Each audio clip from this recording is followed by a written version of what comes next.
Dalawang magkahiwalay na sunog ang sumiklab sa Pasig sa loob lang ng 17 oras. Kagabi, isang tindahan ng pares ang nasunog. Habang kaninang hapon, nasunog naman ang bahagi ng isang commercial complex. Yan at iba pa sa Frontline Report na ito. Sumiklab ang apoy sa isang complex na ito sa Barangay Ugong, Pasig City, kaninang alauna ng hapon. Kita sa video ang makapal na usok na bumalot sa buong compound. Sa kuwangang ito mula sa katabing gusali ng complex, halos mag-zero visibility na sa kapal ng usok. Pasada alas 2:30 ng itaas, sa ikalawang alarma ang sunog. Napula rin yan matapos ang higit isang oras. Wala namang napaulat na nasaktan. Inaalam pa ang mitsa ng sunog. Sa Pasig pa rin, naglalagablab na apoy ang sumiklab sa bahaging ito ng Barangay Buting, Pasig City alas 8 ng gabi nitong Sabado. Isang tindahan umano ng pares ang nasunog. Sa laki ng apoy, nadami ang katabi nitong Lotto outlet. Umabot sa unang alarma ang sunog. Wala pang kalahating oras bago ito naapula. Wala ring napaulat na nasaktan. Inaalam pa ang pinagmulan ng apoy.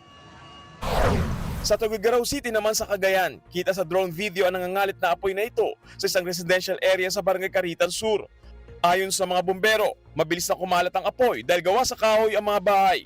Umabot sa ikalawang alarma ang sunog o nasa 8 truck ng bumbero ang rumusponde. Inabot ang 2 oras bago tuluyang naapula ang sunog. Wala naman napaulat na nasaktan habang gumugulong pa ang investigasyon sa pinagmulan ng apoy. Sa Ilocos Norte naman, nasunog ang palengking ito sa bayan ng Pasukin.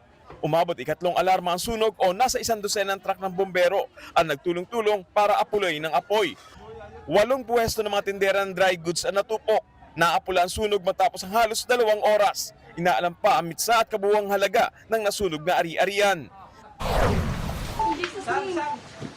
Sa Quezon City, nilamon din ng apoy ang 2 palapag na bahay na ito sa Barangay Balara. Mabilis na kumalat ang apoy sa mga kalapit na bahay na dikit-dikit at gawa sa light materials. Halos 50 fire truck ang rumusponde. Base sa investigasyon, naiwang nakasinding kandila ang posibleng mitsa ng apoy. Nawalan daw kasi ng kuryente sa lugar bago ang sunog. 3 residente ang sugatan. Tinatayang nasa 100,000 piso ang halaga ng pinsala. Naapula yan matapos ang mahigit 4 na oras. Nagbabalita mula sa Frontline, Gary De Leon, News 5. Mga kapatid, Jess De Los Santos po ang inyong kasangga sa paghahatid ng balita para sa may alam at may pakialam. Para sa tuloy-tuloy na makabuluhang balitaan, mag-follow at mag-subscribe na sa social media pages ng News 5.